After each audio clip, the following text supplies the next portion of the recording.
نايلو معلت أرستنا قبعات أب حدش كدان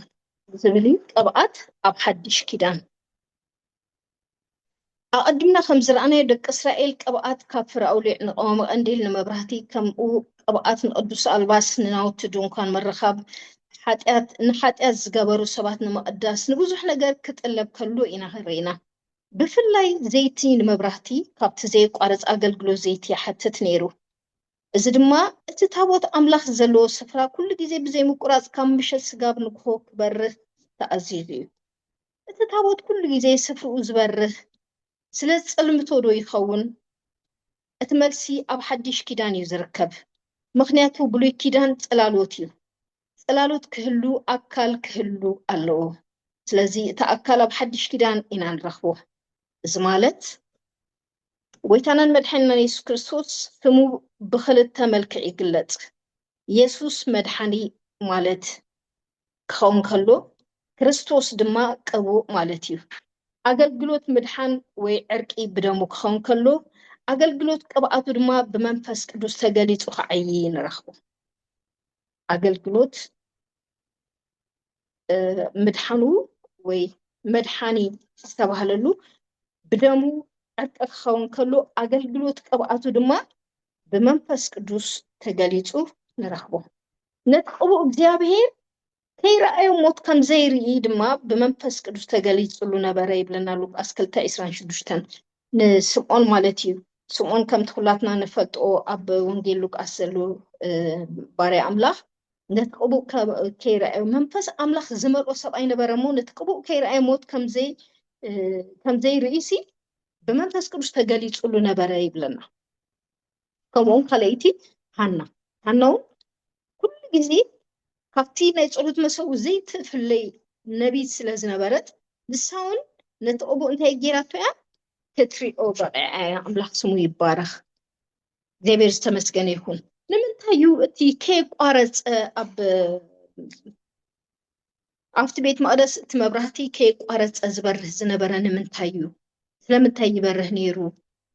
متساو نجزبير كي تصلمتو أيكونن الجزء أبولي كيدان هو صلالو تيلو لا حدش كيدان غير اتقال ودما أتي صلالو زنبرة بجهود اتأكلينا نرخبو لومي اتني هاي بولي كيدان قبعات أب حدش كيدان اتستغلت منفس قدوس كنريونا أملاخ سمو يبارك أب قدام هاي تسلون كي حموش عسر جاءتن تيلولو منفس أي تدفؤوي منفس أي تدفؤوي جني من تايو منفس أي تدفؤو قبلن كلو أفت مبرهتي كي تفقى تيجبر كي قارت خبرس زيت يجبرلو نير أب حدش كده كأنت هيلنا له منفس أيتدفو منفس ذات فأسب كل جزء أب عرتي زمالالس مبرهت أنت زي اللي تسلمات كم زخون منفس ذات فأسب دمان تيخون بعرتي مالالس زي بيركابزي سورانا نداوي سي مبرهت إسرائيل كي تأفلسي الحجي أي تخيدي لو ما بحدا بوتا كوف كم زبل جيرومو مخنياتو داويت انت زي حاليو بزوح نجر أب إسرائيل انت كخوني اتما براحتي ويدما اتناي مريحنت اتناي أقل قلوت اتناي نكسنت بوتا هي تتاكا انت رأتا أديو كبيد كسارع كم زبط خمس لازم فلت انت يلم اتما براحت إسرائيل هي تأفسي أب حدا يخون كلو خلو نوق كياتو أخل كلو خلو إنا نري أملاح مسكن ما براحتي كل جزي انت يزقبر نحينا نتسب كأتو ويدما نتسب كمتي أب حدش كده أنت قليت أزلو التمرات أب قوامي سفراز قبر نمنتاي لقوي تهزارب كله التسب بيت نبتي برانزلو بوتان تهقبر كأتو جابير سمو سمسجن يكون أب حدش كده أنجن بخمسي إنا تقليت أنرحو مالتي نسخاتكم سيلو كمتي كبأتو بزعبه كله زمهرلو زمهركم زلو حق وني حسوت هيكونن مو كم تنسو زمهركم كينكم أبو ختنبرو إيكم أمبارك أتكابو تقبلكم مكبات أبخاتكم ينبرالمو حدا كوخ مهركم أهيد ليكم نيو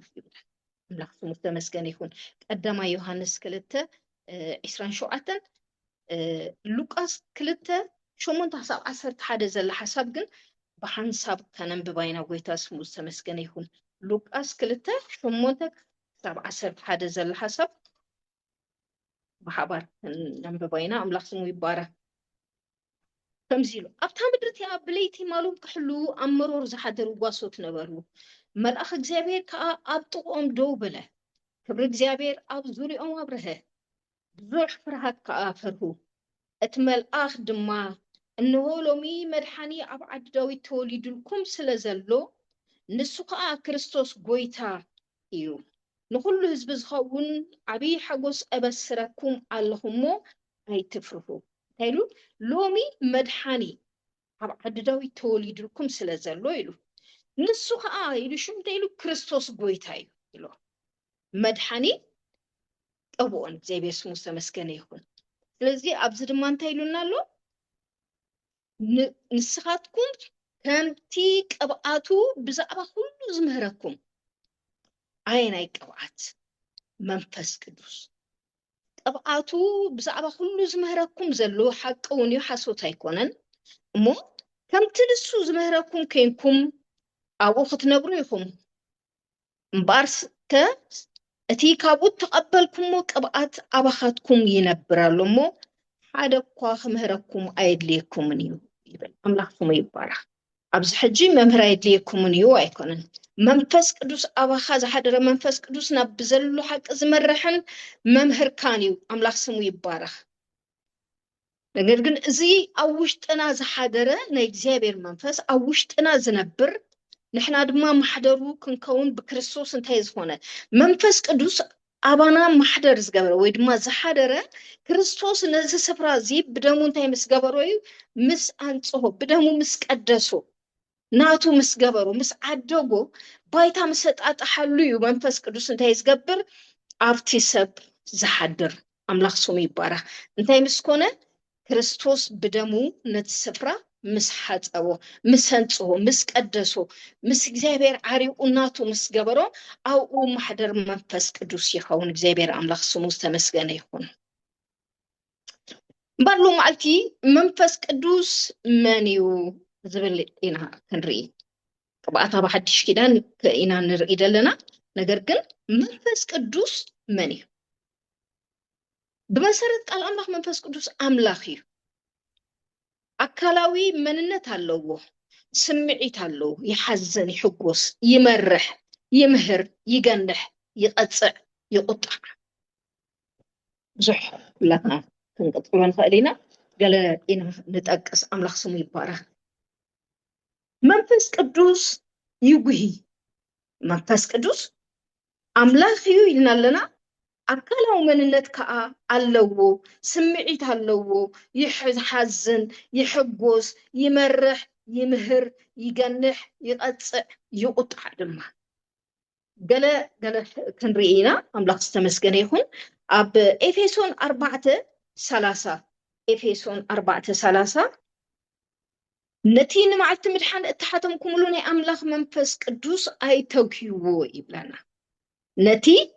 ንመዓልቲ ምድሓን እተሓተምኩምሉ ናይ ኣምላኽ መንፈስ ኣይተግህይዎ ባር መንፈስ ቅዱስ እንታይ እዩ ስምዒት ኣለዎ ክንብል ከለና ጓሂ ሓደ ናይ ብስምዒት ዝግለጽ ነገር እዩ ማለት እዩ ኣምላኽ ስሙ ይባረኽ ነቲ ንመዓልቲ ምድሓን እተሓተምኩምሉ ናይ ኣምላኽ መንፈስ ኣይተግህይዎ እንደገና እንታይ ኢሉሎ ኣብ ኢሳይያስ 63:10 ድማ እንታይ ኢሉ ንሳቶም ግና ዓለው ንቅዱስ መንፈሱ ከዓ ኣጓዩ ስለዚ ፀላኤኦም ኮነ ባዕሉን ተዋግኦም ይላል ኢሳይያስ 63:10 ቁጥር 2 መንፈስ ቅዱስ ይመርሕ ካብቲ ናብ ለሰ ከም ዝወርዳ ከምኡ መንፈስ እግዚአብሔር ናብ ዕረፍቲ ኣብፅሖም ንርእስኻ ክቡር ስም ክትገብር ሲ ንህዝብኻ ከምኡ ጌርካ መራሕካዮም ይብል ኢሳይያስ 63:14 እምበኣር መንፈስ ቅዱስ እንታይ ይመርሕ ዮሐንስ 16 13 ክሳብ 14 ዘሎ ድማ ዮሐንስ 16 ካብ 13 14 ድሕሪና እቲ መንፈስ ሓቂ ምስ መፀ ግና ንሱ ዝሰምዖ ዘበለ እዩ ዝዛረብ እምበር ካብ ርእሱ ኣይዛረብን እሞ ንሱ ነቲ ዝመፅእ ከፍልጠኩም ናብ ኩሉ ሓቂ እውን ክመርሓኩም እዩ ንሱ ካባይ ክወስድን ክነግረኩምን እዩ እሞ ንዓይ ካኽብረኒ እዩ ይብለና እግዚአብሔር አምላክ ዝተመስገነ ይሁን ስለዚ ንሱ እንታይ ገብር እቲ መንፈስ ሓቂ ምስ መፀ ግና ንሱ ዝሰምዖ ዘበለ እዩ ዝዛረብ እምበር ካብ ርእሱ ኣይዛረብን እሞ ንሱ ነቲ ዝመፅእ ከፍልጠኩም ናብ ኩሉ ሓቂ እውን ክመርሓኩም እዩ ባር መንፈስ ቅዱስ እንታይ ይገብር ይመርሕ ሳልሳይ መንፈስ ቅዱስ ይቐፅዕ መንፈስ ቅዱስ እንታይ ይገብር ይቐፅዕ እዩ ኣብ ሓድሽ ኪዳን ብፀጋ ይናዲሕና ወብፀጋ ይናዲሕና ኣብ ዘመን ፀጋ ስለ ዘለና ሲ እቲ ብስጋና ንገብሮ ሓጢአት ካብ መንግስቲ ኣምላኽ ኣይትርፈናን እዩ ዝብል ብዙሕ ዝዘንብዐ ትምህርትታት ኣብ ዘመንና ገኒኑ ንሰምዕ ኢና ነገር ግን ንስኻ ከምቲ ስኻ ትብሎ ዘይኮነስ ከምቲ ቃል ኣምላኽ ዝብሎ ግን መንፈስ ቅዱስ እንታይ ይገብር ይቐፅዕ ግብረ ሐዋርያት 5 ካብ 2 ክሳብ 9 ዘሎ ሓሳብ ኩላትና ንፈልጦ ኢና ሕልፍ ሕልፍ ክንብሎ ሃይላይት ጥራይ ክንወስድ ሃናንያን ሰጲራን ንመንፈስ ቅዱስ ክትሕሱ ተሰማማዕኩም ይዝብል ጴጥሮስ ክዛረቦም ከሎ ከመይ ከ ንመንፈስ ቅዱስ ንምሕሳው ተሰማማዕኩም ንዑም በርና ንሰብ ኣይኮንኩምን ኢሉ እንታይ ይገብሮም ከሎ መንፈስ ቅዱስ ክቐፅዖም ከሎ ኢና ንርኢ ኩላትና ንፈልጦ ስለ ዝኾነ ተኣል ማለት እዩ ራብዓይ መንፈስ ቅዱስ ይምህር እቲ ኣቦ ብስመይ ዝሰዶ መፀናንዒ መንፈስ ቅዱስ ንሱ ኩሉ ክምህረኩም ዝነገርኩም ዘበለውን ክዛረበኩም ተዘክረኩም እዩ ዮሐንስ 14:26 ክምህረኩም ከዘክረኩምን ይብለና መንፈስ ቅዱስ ሓይሊ ይህብ መንፈስ ቅዱስ እንታይ ይህብ ሓይሊ ይህብ ግብረ ሐዋርያት 18:2-4 ግብረ ሐዋርያት 18 ሶሪ ግብረ ሐዋርያት 1:8 ክብል ያሬታ ግብረ ሐዋርያት 1:8 እንደገና 2:4 ግብረ ሐዋርያት 1:8 መንፈስ ቅዱስ ናባኻትኩም ምስ ዝወርድ ግና ሓይሊ ክትቀበሉ ኣብ ኢየሩሳሌምን ኣብ ኩላ ይሁዳን ኣብ ሰማርያን ክሳዕ ወሰን ምድሪ ምስክር ክትኮኑኒ ኢኹም ይብል መዓልቲኻ ንኣምላኽ ወኪልካ ምስክር ኣምላኽ ኮይንካ ትወፅእ መንፈስ ቅዱስ ናባኻ ምስ ዝወርድ ኣምላኽኩም ይባረኽ መንፈስ ቅዱስ ናባኻትኩም ምስ ዝወርድ ግና ኢሉ ሓይሊ ክትቀበሉ ኢኹም መንፈስ ቅዱስ ሓይሊ ይህበካ እምበር መንፈስ ቅዱስ ሓይሊ ኣይኮነን መንፈስ ቅዱስ እንታይ ኣምላኽ እዩ ግን እንታይ ይህብ ሓይሊ ይህበካ ኣምላኽ ስሙ ይባረኽ ኣብ ግብረ ሐዋርያት 2:4 ድማ ኩሎም ድማ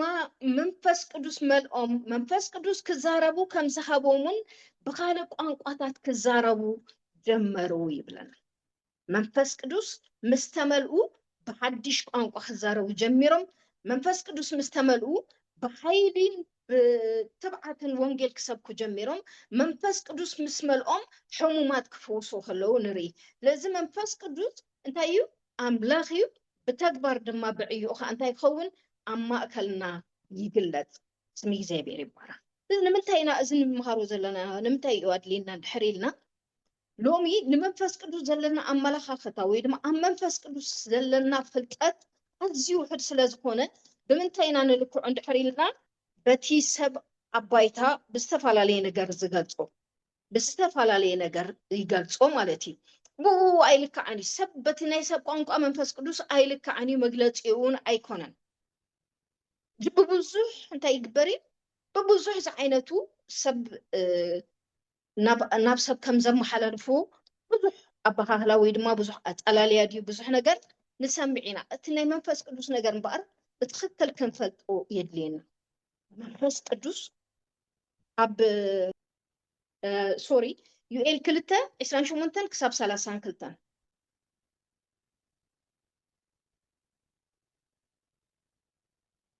يوئيل كلتا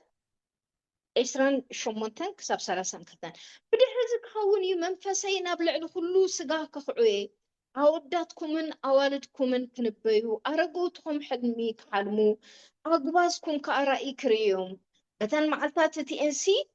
أب سبوتن آنستن باروتكوا منفسي كخعوي أب سمايتن أمدرن كأ تأمرات دمن حون أعنود تكن كرأيو كرأيو أتعبين مفرهتن معلتي جزابير كيما تصحي أب تسلمات ورحد ما أب دم تلوت كون كأيو كم تجزابير زبلو أب كرنتون أب يروساليمن أبكم جزابير تصوعم ترفن مدحان كخوني مو سم جزابير زبلا كله تدحنيو يبلنا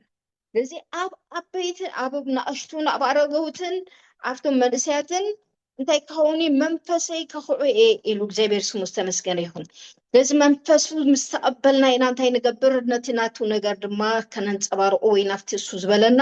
ንለኣኾን ንሰምዖን ብዘይብኡ ግና እንታይ ክንገብር ኣይንኽእልን ኢና ዝኾነ ነገር ክጅምሮ ትኽእል ኢኻ ክትቅፅል ግን ኣይከኣልን እዩ መንፈስ ቅዱስ ተመሊእካ ትፍውስ መንፈስ ቅዱስ ተመሊእካ ትምስክር መንፈስ ቅዱስ ተመሊእካ ቃል ኣምላኽ ትዛረብ መንፈስ ቅዱስ ተመሊእካ ኢኻ ነቲ ናይ እግዚአብሔር ነገር ክትዓዮ ትኽእል ሰብ ብርእሱ ነቲ ናይ እግዚአብሔር ነገር እንታይ ክገብሮ ኣይክእልን ክዓዮ ኣይክእልን እዩ ክትለኣኽ ኢኻ መጀመርታ ምስኡ ክኾኑ ኢሉ ድሕሪ ድማ ክልእኩም መጀመርያ ናቱ ክንከውን ምስኡ ክንከውን ውሉዱ ክንከውን ድሕሪ ድማ ውሉድ ዓቤቱ ምስ ዓበየ እንታይ ዝኸውን ንወላዲኡ ይለኣኾ ድሕሪ ድማ ንሕና ነዚ ንተልእኾ ተፀዊዕና መጀመርታ ግን እንታይ ኢና ንገብር ምስኡ ክንከውን ኣምላኽ ስሙ ይባረኽ ስለዚ ወንጌል ክሰብኽ እንተደኣ ኮንካ እንታይ የድልየካ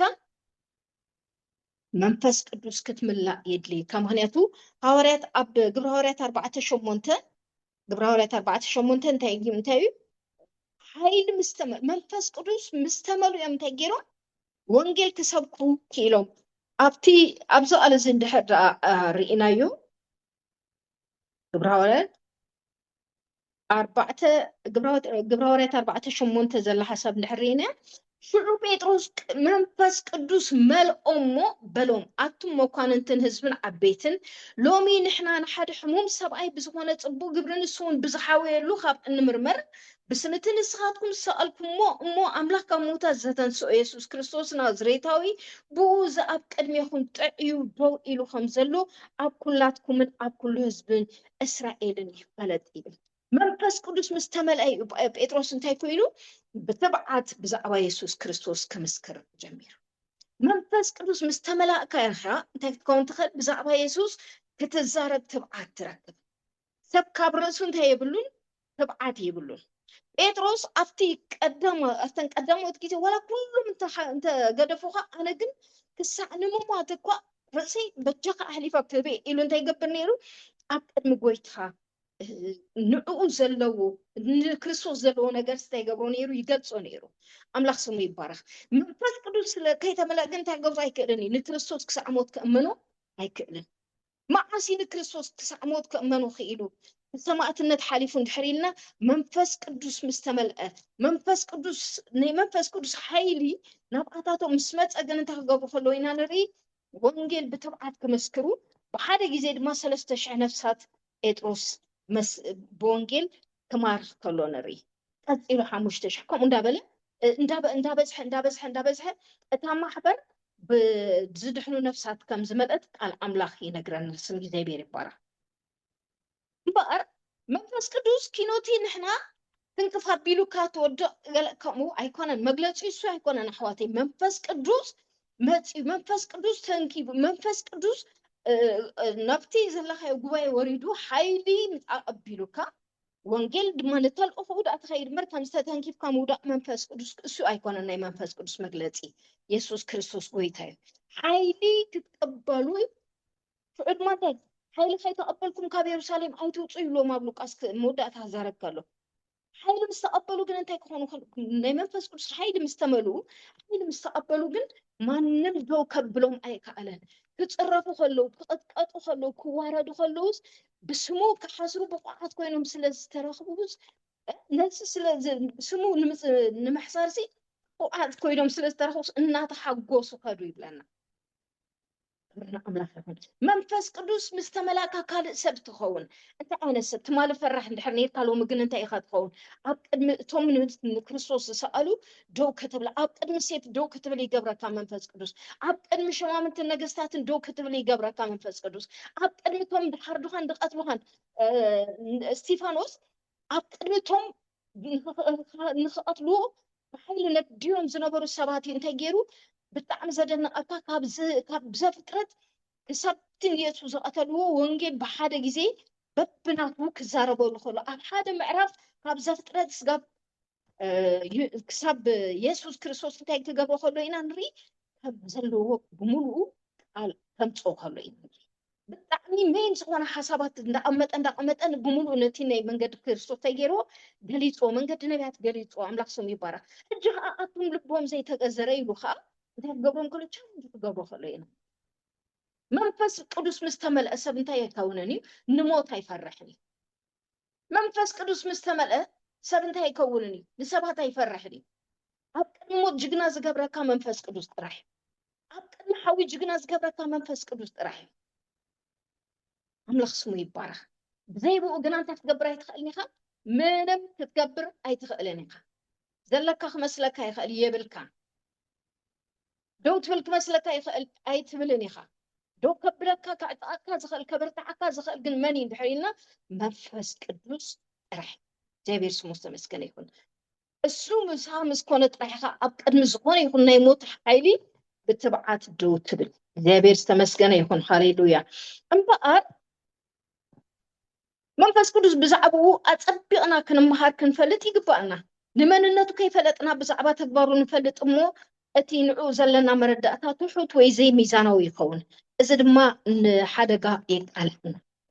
ناتنان نحس ناي سباتن قدح كنتوكر يقبرنا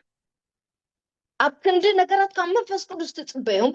نمنفس قدوس كان مجمريا بتخكل سلازي فلت كاين نمنفس قدوس بتمرتي بفلت سلازي حاس كايناتو مننت ناتو نقر بتمرت تدع زي فليت كايو ناي سبات كوبي ويد مرسخا أب جيزي برسخاون زمسالة كم توسخلو مو نتتخكلن زخونه منقد انت እንዳخونه يخيد أبخا اندا زنب أي خيد سئلو أيكونن شفت زقبر سب يسوس كريستوس قويتايو انبقار منفس قدوس እግዚአብሔር ይባርካ መንፈስ ቅዱስ ኩሉ ጊዜ ብዛዕባው ዓሚቕ ዝኾነ ትምህርትሎ ብዛዕባው ድማ ዓሚቕ ዝኾነ ፍልጠት የድልየና ክንፈልጦ የድልየና ብተግባሩ ዘይኮንካስ መንነቱ መጀመርታ ክትፈልጥ የድልየና መንፈስ ቅዱስ በዞም ዝስዕቡ ተገሊጹ ንረኽቦ ባህሪው መንነቱ ተግባሩ ስርሑ መንፈስ ቅዱስ ናብ ምድሪ ዝመፀሉ ምክንያት ንጎይታ ከኽብር ነታ ኣብ መስቀል ዝወለዳ ማሕበሩ ካህንፅን ክካናኸናን ሞዳታ ድማ ናብ መርዓዊኣ ከብፅሓ እዩ እቲ ቀዳማይ እዩ መንፈስ ቅዱስ ንማሕደር ኣምላኽ ንምህረት ይክብረን ኣምላኽ ይኹን ቀዳማይ ዕላማ ናይ መንፈስ ቅዱስ ኣብ ምድሪ ዝመፀሉ ምክንያት እንታይ እዩ ባኢልና መንፈስ ቅዱስ ክርስቶስ ኣይከበረን ነበረ እሞ መንፈስ ቅዱስ ድማ ኣይወረደን ይብለና ክርስቶስ ምስ ከበረ ክርስቶስ ናይ መስቀል መስርሕ ወዲኡ ምስ ሓለፈ ግና ኣነ እንተኸድኩ ይሕሸኩም ኢሉ ኣነ እንተኸድኩ ይሕሸኩም እቲ ካብ ኣቦይ መፀናንዒ ተስፋ መንፈስ ቅዱስ ክሰደልኩም ኢሉ እቲ ካብ ኣቦ ዝተዋህበና መንፈስ ቅዱስ ንምንታይ እዩ ተዋሂብና ድሕር ኢልና ንክርስቶስ ተኪኡ ዝመፀሉ ወይ ድማ ድሕሪ ክርስቶስ ናብ ምድሪ ናብቶም بكرسوس زأمنو زمتسألو علامة انتا ينيرون دحريلنا نتا محضر أملاخ زخونة بيت نمهنات أب إفيسون كاب نحنا لعلينا كاب عسرة زلو كان ببو نخلينا نقرقن أنا كابتا كلتا عسران هادن كساب عسران كلتا ترايو سيدا له أب أويلو بزلو تهنسا بقويتا قدست بيت مقدس انتك خون እናት አሳሰረ ያዓቢ እዩ ንስኻትኩምን ኣብኡ ማሕደር ኣምላኽ ብመንፈስ ክትኮኑ ሓቢርኩም ትህነፁ ኣለኹም ኣብ ዕብራውያን እንታይ ይብለና ቤት ዘበለ ሰራሒ ኣለዋ ይብለና ቤት ዘበለ ሰራሒ ምናልባት እዚ ንነብሮ ቤት ንሕና ክንሰርሖ ከለና እታ ኣምላኽ ተኸውን ቤት ግን መንፈስ ቅዱስ እዩ እንታይ ዝገብረ ዝሃንፃ መንፈስ ቅዱስ ካንጻኸሉ ግን ነትአፍተዕዮ ዝሳተፉ ሰባት ድማ እንታይ ገይሩሉ ከምቲ ንሱ ዝሃቦም ገይሮም ከገልግሉ መዲቦም ኣሎ እግዚአብሔር ስሙ ዝተመስገነ ይሁን ንምንታይ እዩ መንፈስ ቅዱስ ነታ ማሕደር ኣምላኽ ትኸውን ስፍራ እንታይ ክገብራ ካሃንፃ ሃኒፁ ድማ ናበይ ናብ ፍጻሜ ከብፅሓ ኣምላኽ ስሙ ዝተመስገነ ይሁን ነዚ እንዳፅናዕኩ ከለኹ ንልበይ ዝተንከፈኒ ነገር ካብ ቁልዕነት ጀሚሩ ክሳብ ብፅሕና እዩ መንፈስ ቅዱስ እንታይ ዝገብር ዘዕብየካ እግዚአብሔር ድማ እንታይ ይገብር ይዕገሰካ ውሉድ ኢኻ ቆልዓ ከም ቆልዓ ይቕበለና እሞ ከም ቆልዓ ከቕበለና ከሎ ቆልዓ ውሉድ ምስ በለ ፀባ እዩ ዝምገብ ዝኾነ ይኹን ምሁር ይኹን ዝለዓለ ፕሮፌሽን ይሃልዎ ናብ ጎይታ ምስ መፀ ግን ቆልዓ እዩ እንታይ ከዓ ይምገብ ፀባ ይምገብ ሃሌሉያ ፀባ ተመጊብካ እቲ ፀባ ዝኾነ ቃል ኣምላኽ ከምቲ ቆልዓ ፀባ ተመጊቡ ጡባዲኡ ተመጊቡ ዝዓቢ ከምኡ ድማ ናብ ጎይታ ዝመፀ ሰብ ሓረስታይ ይኹን ምሁር ይኹን ከምዚ ካብ ዝኾነ ይኹን ደረጃ ይምፀእ ኣብ ቤት ኣምላኽ ምስ መፀ ግን ከምቶም ሕጂ ዝተወለዱ ህፃናት እዩ ከምኡ ስለ ዝኾነ ድማ እንታይ ይብለና ከምቶም ሕጂ ዝተወልዱ ህፃናት ነቲ ሕዋስ ዘይብሉ መንፈሳዊ ፀባ ባሃግዎ ይብለና ምእንቲ ክትዓቢስ ነቲ ሕዋስ ዘይብሉ መንፈሳዊ ፀባ ባሃግዎ ይብለና ልክዕ ከም ቆልዓ እዩ ድማ ዘዕብየካ ክንደይ ግዜ ኢኻ በቃ ትወድቕ ትትስእ ምስ ወዳእካ ገዲፍካ ይኮነ ዝኸይድ ምስ ወዳእካ እምኒ ይኮነ ድድርቤልካ ክንደይ ግዜ ኢኻ ክትሕልለኒ ይኮነ ድብለካ ትወድቕ የተሳእካ ኣብ ገለ ተኣቱ የውፃእካ ትደክም የበርትዓካ መንፈስ ቅዱስ እንዳሓበሓበ እንዳደገፈ ኣጆኻ እንዳበለ ቃሉ እናሃበ እናጠናንዐ እንዳበርትዐ እንታይ ዝገብረካ ነክርስቶስ ከም ትኸውን ገይሩ ንኣምላኽ ባህ ተብል ገይሩ ይቐርፀካን ይሃንፀካን ስም እግዚኣብሔር ይባረኽ ቤት ኢሉ ኣብ ምሳሌ ክዛረብ ከሎ ምሳሌ 24 ቤት ሳላ ጥበብ ትህነፅ ሳላ ምስትውዓል ድማ ትፀንዕ ክቡር ዘበለ ድማ ትመልእ ይብለና ኣምላኽ ስሙ ይባረኽ እምበር መጀመርያ እንታይ ኢኻ ትኸውን ትህነፅ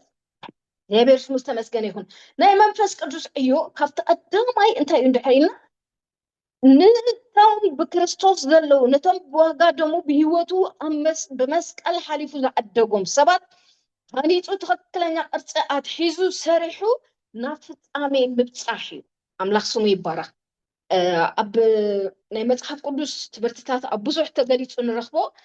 ኣስቴር ኣብ ቅድሚ እቲ ንጉስ ክትቀርብ ምስ ተመረፀት ሰይቲ ንጉስ ክትከውን ካብተን ደናግል ኣብ ሱሳን ዝነበራ ምስ ተመረፀት እንታይ ክኸውን ከሎ ኢና ንርኢ ንዓኣ ሄጋይ ዝበሃል ካብቶም ስሉባት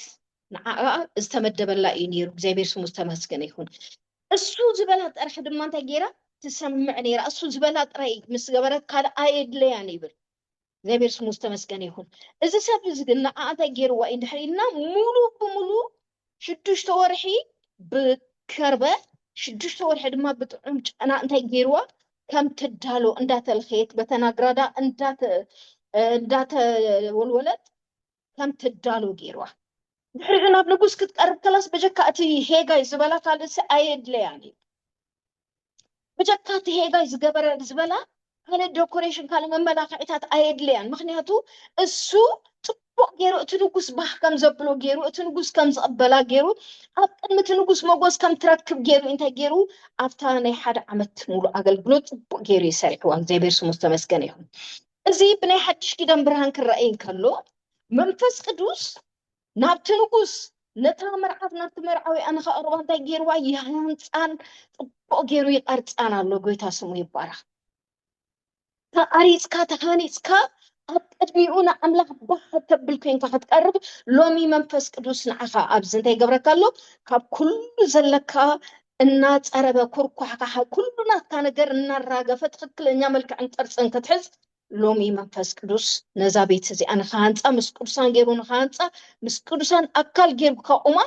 ኣብ ማእከልና ይርከብ እግዚአብሔር ስሙ ዝተመስገነ ይሁን ሃሌሉያ ቤት መቅደስ ኣምላኽ ምዃንኩምን መንፈስ ኣምላኽ ኣባኻትኩም ሓዲሩ ምህላው ዶ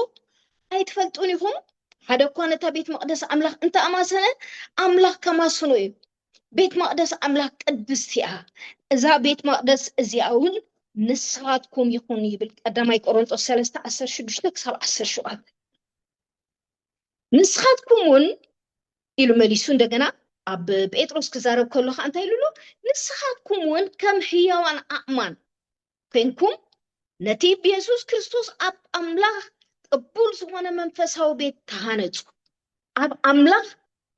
ቅቡል ዝኾነ መንፈሳዊ ቤት ተሃነፁ ቀዳማይ ጴጥሮስ 2:5 ንስኻትኩምን ይብለና ከም ሕያዋን ኣእማን ከም ምንታይ ብሩኻት እዚ ከተስምሩላ ይደሊ እዛ ጣቕሲ እዚኣ ንስኻትኩምን ከም ሕያዋን ኣእማን ኮይንኩም ነቲ ብኢየሱስ ክርስቶስ ኣብ ኣምላኽ ቅቡል ዝኾነ መንፈሳዊ ቤት ተሃነፁ እግዚአብሔር ስሙ ይባረክ ሃሌሉያ ንምንታይ ኣብዚ ሕጂ ኣብዚ ሓሳብ እዚኣ ከነስተውዕለሉ ወይ ድማ ከነቋፅሮ ዘለና ህያው እምኒ ተባሂልካ ትስመለኻ ኢሉ ኣብ ሎዶቅያ ነታ ኣብ ሎዶቅያ ዝነበረት ማሕበርቲ ህያው ተባሂልካ ትስመለኻ ግናኸ ሙት ኢኻ ይብሎ ህያዋን ኣእማን ኣለዉ ሙት ዝበሃሉ ኣእማናት ድማ ኣለዉ እግዚአብሔር ካብዚ ይሰውረና ህያው ተባሂልካ እንዳተሰማኻ ከለኻ ስንታይ ኮይንካ ትርከብ ሙት ኮይንካ ትርከብ ህይወትካ ናይ ኣምላኽ ነገር ዘይብሉ ኮይንካ ትርከብ እኩብ እምንሎ ህያው እምንሎ ህያው እምኒ እንዳተፀረበ ናብቲ ትክክለኛ መንፈሳዊ ቤት ናብታ ማሕደር ኣምላኽ ዝኾነት ኣካል ይህነፅ ኣምላኽ ስሙ ዝተመስገነ ይኹን እኩብ እምኒ እንድሕር ኮይንካ ግን እኩብ እምኒ ሰው ኢሉ ካብ ዝተፈላለየ ተኣኪቡ ዝተኣከበ ኣእማን እንታይ ይከውንን እዩ ከም ዘሎ ገዛ ክትሃንፀሉ ኣይትኽእልን ኢኻ እንታይ ከድልዮ እዩ ክትፅረብ ከድልዮ ማለት እዩ ግን ብእኩብ እምኒ ዝሃነፀት ብእኩብ እምኒ ዝህነፅ እንድሕር ደኣ ርኢና የለና ኣብ ናይ ሃገረሰብ መንደቕ ኳና ይበሃል ካንሸሎ ወይ ድማ ቀፅሪ ክሰርሕዎ ከሎ ኳና ይበሃል እዚ ኳና ብተፀሪቡ ዝተሰርሐ ኣእማን ኣይኮነን ዝስራሕ ኣብኡ ከሎ ካብ ዝኾነ ዝተፈላለየ ኣእዋን ዳምፁ ይነድቆ ብዝተፈላለየ ኣጋጣሚ ማይ ካርም ከሎ ድዩ ወይ ሰባት ወይ ክብድ ዝበለ ነገር ክስቀሎ ከሎ ናይ ምፍራስ ዓቕሚ ዘለዎ ማለት እዩ እግዚአብሔር ስሙ ይመስገን ይኹን ካልእ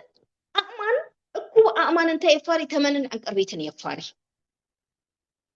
ኢየሱስ ክርስቶስ ጎይታ እዩ ህያው ተባሂልካ እንድሕር ደኣ ህይወት ዘሎ ምስቲ ምሳሕዋትካ ብቃል ኣምላኽ ዘይትህነፅ እንተኮይንካ ኩርኩሕ ዝኾነ ህይወት ወይ ድማ ዘይሰማማዕ ጠቕላል ኣሸጋሪ ዝኾነ ህይወት እንተዳ ሃሊካ ግን እንታይ ትኸውን ኢኻ ከምዚ ኣብ ጴጥሮስ እንታይ ኢሉ ኣብ ኣምላኽ ቅቡል ዝኾነ መንፈሳዊ ቤት ተሃነፁ ኢልና ዘሎ ኣብ ኣምላኽ ቅቡል ዝኾነ ህይወትካ እንድሕር ክስተኻኸል ፈቃደኛ ዘይኮንካ በቃል ኣምላኽ ክፅረብ ፈቃደኛ ተዘይኮንካ እንተደይ ክቁረፅ ዘለዎ እንተዘይ ተቆሪፁ እንታይ ትኸውን ኢኻ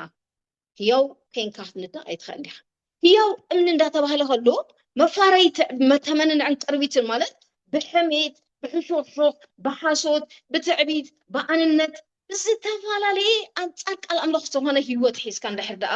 ተኸይድ ሃሊኻ ኮንካ እዚ ንዓኻ እንታይ ክገብረካ ጎይታ ይባርክካ እዚ ንዓኻ እንታይ ይገብረካ እዩ እኩብ እምኒ እምበር ህያው እምኒ ኣይትኸውንን እዚ ህይወት እዚ እንታይ ይገብረኒ እንድሕር ኢልና ክህነፅ ኣይክእልን እዩ እዚኦም ክለብሱ ኣለዎም ቃል ኣምላኽ መንፈስ ቅዱስ ነዚኦም እንታይ ዝገብረልካ ቀራፍ ዘበለካ ባኻ እንዳራገፈ እዩ እንዳፀረበካ እንዳፀንፀለካ ከምቲ ኣብ ዮሃንስ 15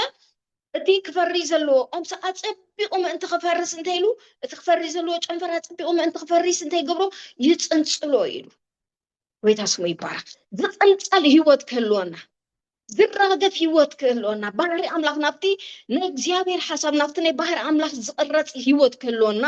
መንፈስ ቅዱስ ሎሚ ምሳና ይነብር ኣሎ ንመንፈስ ቅዱስ ዝሰምዕ እዝኒ ይሃበና ሃሌሉያ ንሕና ድማ ኢሉ ንሕና ማዓይቲ ኣምላኽ ኢና እሞ ንስኻትኩም ግራት ኣምላኽ ህንፃ ኣምላኽ ኢኹም ይብለና ቀዳማይ ቆሮንቶስ 3:9 ንሕና ማዓይቲ ኣምላኽ ኢና እሞ ንስኻትኩም ግራት ኣምላኽ ህንፃ ኣምላኽ ኢኹም መንፈስ ቅዱስ ነታ ቤት ኣምላኽ ብቃል እዩ ዝሃንፃ ነዚ ሕዋስ ዘይብሉ መንፈሳዊ ፀባ ዝብሎ ነቲ ምእንቲ ክትዓብዩ ነቲ ሕዋስ ዘይብሉ መንፈሳዊ ፀባ ባህግዎ ዝብለና ቃል ኣምላኽ ብፀባ ይጅምር ነቶም ዝተወለዱ ዘዕብዩ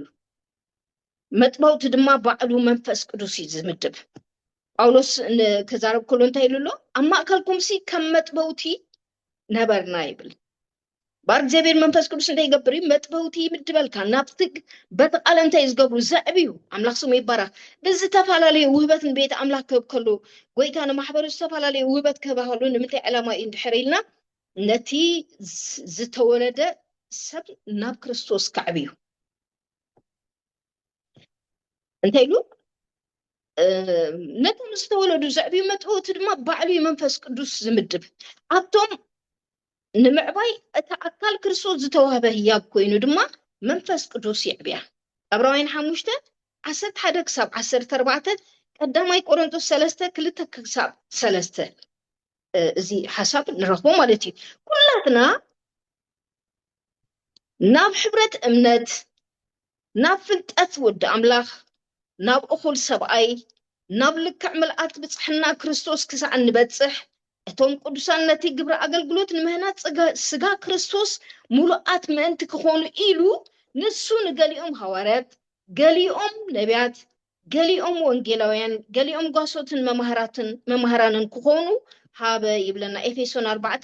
10 حدق 10 سلسة زلو مالتي نمهنات سقا كريستوس لاحسن يبارخ ما هذه منفس قدوس يدمان تيزهب كما حبر كريستوس تأكل كريستوس نختهنسي وهبات الزهب مني منفس قدوس وهبات الزهب منفس قدوس بزهابهم وهبات يوم دمان تيزقبرو أفتا أكل كريستوس ببت استوابو من كم تستوابو من غيرهم زهانسو إذا دما بعلو بناي سب قد زي كونه سب غزاره استواهيبو زهانسو زي كونه سي ات منفس قدوس مسحابو بعلو منفس قدوس كأفت سب كوينو تيقبر አገልግሎቱ ይፈጸም እግዚአብሔር ስሙ ይባረክ ከመይዶ ለደቅ መዛሙርቱ አብ ወንጌል ዮሐንስ ሉቃስ ወይ ተخلقكم ከሎሲ አብቀን ነገስታትን ሾማምትን ምስቆንኩም ክሲ እንታይ ከም ትዛረቡስ አይተحسቡ ይሉ መንፈስ አቦሁም ያባኻትኩም ኮይኑ ዝዛረብ ይብል ስለዚህ መንፈስ ቅዱስ እዩ ባዕሉቱ መምህር አባኻ ኮይኑ ድማ እንታይ መምህር እዩ ክብረን ስሙ ይኹን ባዕሉቱ ንሓደ ወንጌላዊ ምስሃቦ ወይ ድማ ንሓደ ጓሳ ምስ በሎሲ በጊ ኣይኮነን ዝጓሲ ህይወት ይዝጓሲ ስለዚ መንፈስ ቅዱስ ድማ ኣብኡ ሓዲሩ እንታይ ይገብር ኣገልግሎቱ ይፈጽም ባር እቲ ተዋህደናዮ እቲ ኣባና ዘሎ ነገር እንተዳ ኣደሊናዮ ንዑ ዘንቃሳቅሶ መኒ መንፈስ ቅዱስ ንዑ ክንቃሳ መንፈስ ቅዱስ ኣባኻ ኮይኑ ኣይተዳ ኮይኑ ግን ሎም እንታይ የድልየካ ንመንፈስ ቅዱስ ምስማዕን ንመንፈስ ቅዱስ ክትፈልጦን የድልየካ መንፈስ ቅዱስ ኣብዘይ ፈልጦ ሰብ እንታይ ይገብር ተገልግል ኣይክእልን እዩ ቅድም ንዑ ክትፈልጦ የድልየካ ሽዑ ንተግባራቱ ሽዑ ንዕዩ ሽዑ ነቲ ዝብለካ ማለት እዩ ኣምላኽ ስሙ ይባረኽ ጎይታ መንፈስ ቅዱስ ብዝተፈላለየ ነገራት ክግለጽ ይኽእል እዩ ብፈውሲ ይግለጽ ብትምህርቲ ይግለጽ ብመሪሕነት ይግለጽ ሃሌሉያ ከምቲ ኣብ ኢሳያስ ይልደሎ ከብቲ ናብለሰ ከም ዝወርዳ መንፈስ እግዚአብሔር ከምኡ ኣብ ዕረፍቲ ኣብ ጽሖም ይዝብላ ንፈጥ መንፈስ ቅዱስ ሰሪሑ መወዳእታ ናበይ ድሕሪና ናብ ፍጻሜ ዘብጽሐካ ሰብ ናብ ፍጻሜ ከብጽሕ ዝኽእል ዓቕሚ የብሉን እቲ ኣባኻ ዝሓደረ ኣገልግሎት ውህበታት እኳ ብናይ መንፈስ ቅዱስ ላውነት እንታይ ዝኸውን ዝንቃሳቀስ ከምኡ ድማ ስለዝኾነ እንታይ ኢሉ ኣብ ምሳሌ ክዛረብ ከሎ ባዕለይ እፈልጥ ኣይትበል ኣብ ልቦናኻ ኸ ኣይትጸጋዕ ስለዚ እግዚአብሔር ናትካ ፍልጠት ኣይኮነን ደስርሖ ንእግዚአብሔር ባዕሉ መንፈስ ቅዱስ እዩ እንታይ ዝገብሮ መንፈስ ቅዱስ ባዕሉ ዝሰርሕ እግዚአብሔር ተመስገን ይሁን እስኪ ሓወተይ ንመንፈስ ቅዱስ ዘለና ኣፍልጦ ካብ ተተንኪካ ካብ ሓይሊ ካብ ወፂና ንመንነቱ እንተዳ ፈሊጥናዮ ኢና እንታይ ንህቦ ክብሪ ንህቦ ንደልዮ ዘይብኡ ምንም ክትገብር ከም ዘይትኽእል እንተዘይፈሊጥካ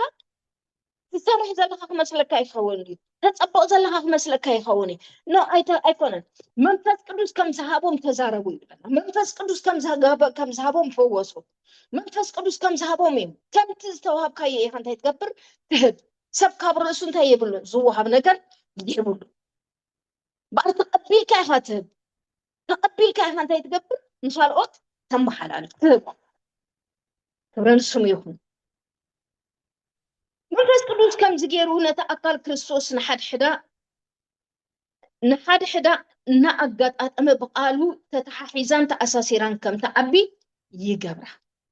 ባርሕወተይ ብናይ መንፈስ ቅዱስ ዕዮ ኢና እንታይ ንኸውን እቲ ኣካል ክርስቶስ بناي منفس قدوس عيو انت تكون تان نحد حدا كتقاط اتمتخل انت زي كوينو نناتنا هيوت نناتنا بحر انت ارينا ما نمس ما نم كقاط موسخ البحري يبلو نحد حدنا انت مسكنا مستبلا لعنا مو والحدنا املاح تطقم نجر اي محلونا غلاتي حمشته كابسر شو منت جميرو دحر ارينا او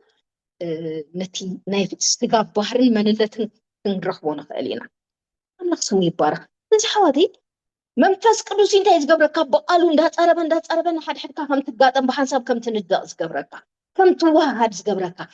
امني بيت كسرح قلاس انت تا بيت كسرح قلاس قدم مسرح انت يزهون اتامني اتوم ندقت انت ام زغبرو صريبوم